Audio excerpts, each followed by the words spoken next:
On rentre dans la dernière ligne droite. Donc on est rentré progressivement, on était très média ce matin, stratégie de contenu, innovation data. On a un panel vraiment d'experts qui vient de se conclure. En gros, ce que je voulais voir un petit peu avec toi, et c'est pour ça on a un petit peu échangé sur le sujet, c'est que on est clairement face à une fragmentation des écrans, une fragmentation de la consommation de contenu, une complexité de plus en plus forte pour adresser une audience. Comment toi, en tant qu'acteur du RTB La Problématique, avec votre suite vraiment extrêmement, on va dire, distribuée pour justement arriver à activer les audiences, comment tu vois un peu le marché en tant qu'acteur de l'écosystème? Alors, ça a été très bien soulevé par Pierre et Madame Lacaze et les autres intervenants avant. Je pense que le next step du programmatique, c'est de ne pas séparer data et activation qui est le RTB en aval. Donc c'est comment le next step, c'est aujourd'hui le RTB, le programmatique, c'est bien, c'est une chose, c'est en bas, c'est l'aval. Et je pense que le sujet, c'est comment ne pas séparer les signaux data en amont d'ensuite des signaux que la marque va envoyer en aval. C'est le principe de la logique omnichannel, contrairement à une logique multicanal qui est en silo, qui expliquait très bien Madame Lacaze, c'est-à-dire qui est consumer-centric. Et si je prends une analogie, c'est de dire, avec la musique, c'est de dire aujourd'hui, si on imagine le tunnel de conversion d'une marque, on va avoir aujourd'hui en haut des marques qui vont faire du clairon ou du trombone. Au milieu, elles vont faire de l'engagement, elles vont faire du violon. Et puis en bas, elles vont faire du flûteau. En bas du tunnel de conversion, elles vont faire du flûteau. Le principe, c'est de combiner tout ça pour faire un orchestre. C'est-à-dire comment, dans le tunnel de conversion, les signaux de contact, les points de contact, comment on les combine pour ensuite faire des... La technologie, elle est assez bonne. Et dynamiquement, les signaux des points de contact, des comportements de points de contact, pour ensuite les activer en RTB, tout en ne séparant pas les deux. Donc si je prends un peu l'exemple... donc le omnichannel, c'est vraiment de se dire comment... je prends un exemple, Estée Lauder ou Sephora ou Electronic Arts. Et finalement, c'est quoi mes points de contact? C'est mes produits en magasin, j'ai des points de contact avec mes users, c'est mon sponsoring télé, c'est ma base mail, c'est mon application, ou mes applications, ça va être mon panneau d'affichage, ça va être mon site web ou mes applications mobiles. Et c'est-à-dire aujourd'hui, ça fonctionne encore en silo, très bien expliqué par Pierre, et de se dire en fait, comment est-ce que je peux faire en sorte de savoir que ce signal-là, qui est un acheteur de mon produit dans un magasin, est aussi celui qui est dans ma base mail, qui a ouvert mon mail, le mail que je lui ai envoyé il y a 15 jours, et qu'il a été aussi membre de ma carte de fidélité sur mon site web. Comment je peux faire en sorte que cet utilisateur, je vais réconcilier le fait que c'est pas seulement un point de contact individuel, mais finalement, il devient un signal data qui finalement s'enrichit au fur et à mesure dynamiquement de ces critères-là, et comment j'utilise ça ensuite pour pouvoir activer en aval le bon message au bon moment, au bon endroit, en étant complètement agnostique sur quelle prise de parole je veux avoir. Est-ce que je veux faire du display, du rich media, un pré-roll vidéo? Est-ce que c'est une campagne promo, d'engagement, etc. Et comment attribuer ce bon message au bon moment. Donc votre vision, en gros, c'était de dire, plutôt qu'une approche, on va dire, grosse plateforme, serveur très concentré, on va essayer de distribuer un peu l'intelligence, distribuer la connaissance par la mise en place d'outils, d'un écosystème, d'un SDK sur lesquels les relais médias vont pouvoir s'appuyer et l'utiliser. Et du coup, ça va créer de la connaissance, en fait, qui va permettre après d'être activable. Ouais, l'idée de distribuer, c'est de se dire que ne séparez pas les signaux data en amont de votre activation média en aval. Ça implique plein de choses dans la manière de voir votre approche data et programmatique. Parce qu'aujourd'hui, en fait, on se concentre sur... Le discours, il se concentre en fait sur un diagramme, sur un peu sur la moitié basse, c'est-à-dire Vous travaillez avec des prestataires qui ont des algorithmes, qui ont de l'intelligence, qui ont des matheux, qui ont des systèmes, des pétaoctets de data, des algorithmes, des scientists. Tout le monde a ça à peu près. Je veux dire, vous ayez un Criteo. Enfin, pas tout le monde, mais... Non, mais on va dire dans les... Okay. même dans les agences, vous voyez apparaître des profils qu'on ne voyait pas, des centraliens, des X, Bien sûr. des gens qui sont des number crunchers, donc qui font du... Tout le monde fait cette partie en bas. On va dire dans les bons grands acteurs. Plus ou moins bien, on fait tous à plus ou moins la même chose. En fait, on a un moteur de machine learning qui crunch la data, qui sait ingérer la data, et ensuite d'être libre, c'est-à-dire de pouvoir dire je sais acheter en RTB de la vidéo, du mobile, du social. Enfin, je dis tous, ça se compte sur les doigts de la main, en dehors des agences. Et donc, de se dire, notre approche, nous, depuis le début, c'est de se dire, finalement, en fait, il faut pour un problème de latence. En fait, la data, ça circule très mal. C'est comme le son ou l'électricité, ça se transporte très mal. Donc, si vous avez trop de systèmes intercalés entre vos signaux amont et vos signaux aval, et ce que vous voulez ensuite activer en termes de signal aval, si vous avez trop de systèmes, si vous avez trop de prestataires techniques, ça ne circule pas, ça ne marche pas. Ça ne marche pas aussi bien. C'est un peu comme, je pourrais donner une autre analogie, c'est comme l'automobile. Si vous avez un châssis Ford, vous mettez un moteur Renault à l'intérieur BMW, ça fait une voiture, ça roule, 80 km, ça commence à vibrer, puis oubliez la victoire. D'accord ? Ce que tu dis quand ça tombe en panne, en deux mots, c'est à qui la faute ? En gros, il y a de plus en plus de data, il y aura de plus en plus de touchpoints d'activation, et en gros, c'est rester agile, être concentré sur efficiency, qu'est-ce qui compte vraiment en termes de connaissance du consommateur. Et donc, l'idée, c'est justement d'être uniquement sur justement une distribution en fait, de la connaissance et de la capacité à limiter, on va dire, les interventions et les plateformes techniques entre le ciblage et l'activation, quoi. Ouais. Je crois qu'il y a un gros mot qui est la big data aujourd'hui. Les marques, on les pressurise un peu, on leur explique qu'il faut tout de suite faire des choses, qu'il faut mettre des coûts avant des revenus, avant des opportunités de revenus ou de scale, enfin d'opportunités de revenus. Donc on leur vend des pelles et des pioches, c'est la ruée vers l'or. Donc c'est les vendeurs de pelles et de pioches qui gagnent de l'argent et pas forcément les prospecteurs. Nous, on part d'un principe qui est de dire, en fait, on va vous donner les pelles, les pioches, pour... Laisse-moi finir, parce que tu poses plus de questions que je peux répondre.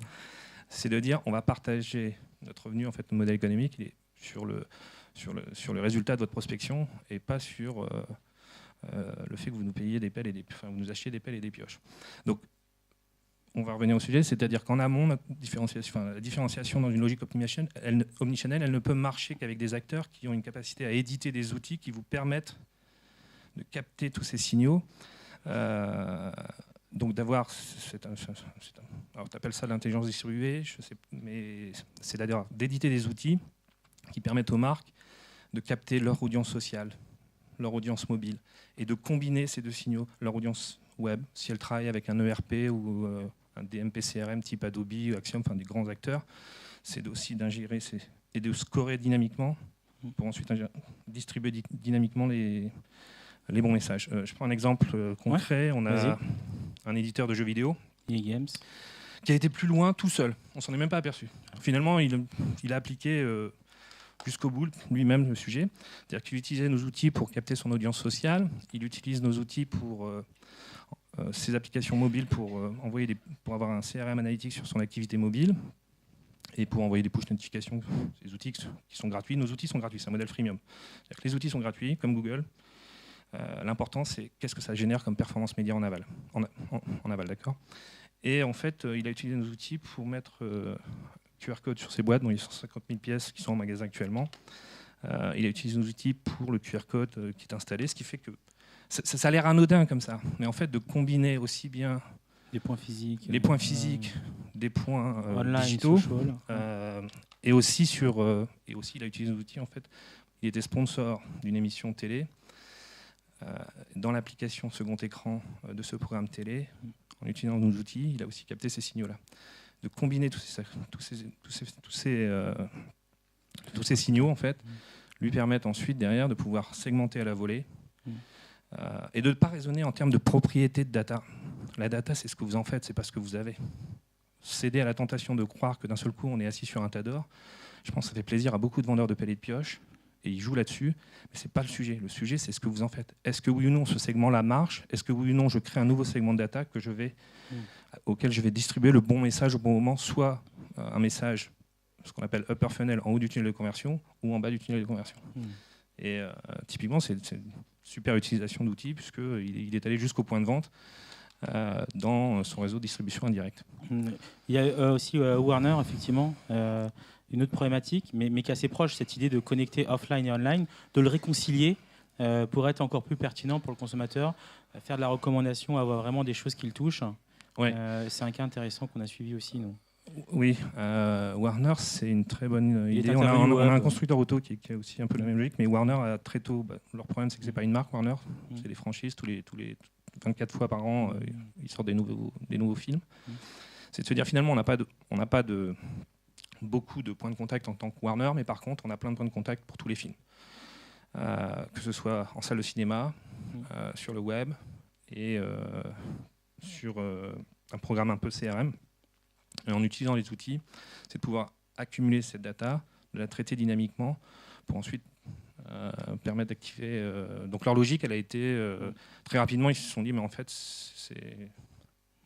le programmatique, c'est bien, c'est une opportunité. Par contre, si on arrive à capter notre audience, nos points de contact avec ces outils-là, là, on rentre dans une vraie logique intelligente d'aller un pas plus loin que juste faire du RTV ou du programmatique. D'accord. Une dernière question. Cette nouvelle relation avec l'annonceur, cette logique où en fait, c'est ma perception, c'est que vous rentrez dans un rôle d'accompagnement, de conseil, ça s'est fortement complexifié. Comment tu pourrais décrire cette relation que tu vas avoir avec à la fois l'agence média qui va s'appuyer sur la techno et en même temps l'annonceur sur la partie éditoriale, voilà, parce qu'il y a une forte complexité. Du coup, j'imagine que les relations sont. Alors, on sont, ne veut pas sont un peu parler nouvelles, d'outils, de SDK, d'algorithmes. Je sais pas où. On parle pas comme ça. On parle d'un marketing. On parle de sujet marketing. Ok. Quand on va voir un annonceur, et quand je dis un annonceur, c'est une marque, ça veut dire c'est aussi bien un groupe média qu'un annonceur qui vend des yaourts. D'accord. Okay. On travaille pour ces deux types d'acteurs. Donc on vient avec on ne parle pas d'outils techno, on parle de c'est quoi le sujet marketing. Quel est le sujet marketing, quel est le sujet qu'il faut régler, parc Astérix, comment aller chercher de nouvelles audiences, de nouveaux types de consommateurs, comment passer dans une logique justement d'audience planning et peut-être combiné avec du média planning, mais comment on veut aller chercher de nouvelles audiences ou faire descendre le plus de personnes possible dans le tunnel de conversion. Première chose, bien évidemment, on travaille avec les agences. Je suis très pro-agence. Pourquoi ? Parce que, en fait, on fait les deux. L'agence a une vision 360 très profonde de la vision du marché et donc du service qu'elle va rendre aux marques. La marque va surtout parler on ne va pas parler d'achat média, ça c'est pas le sujet. Le sujet c'est quels sont les touch points. Généralement c'est une approche pas à pas. C'est-à-dire qu'on va avoir un sujet, une marque va nous dire 2014, j'ai 2 sujets, c'est ma stratégie social média, je ne sais pas ce que je fais avec mes fans, mes followers, mes vidéos vues sur les réseaux sociaux, comment je peux transformer ça avec faire plaisir à mon directeur financier et lui expliquer que le social media, finalement, j'arrive à dériver une stratégie de résultat avec une stratégie de moyens, combiner les deux. Donc on va avoir un discours plus marketing sur voilà les touch points, comment je peux améliorer ma performance média. Et avec l'agence, c'est comment déployer une stratégie qui fait du sens par rapport aux besoins exprimés par la marque. Ok, très bien. Donc voilà. What next ? Il y a pas mal de sujets techno, il y a pas mal de nouveaux écrans à connecter, les objets connectés. On en parlait tout à l'heure avec eBuzzing.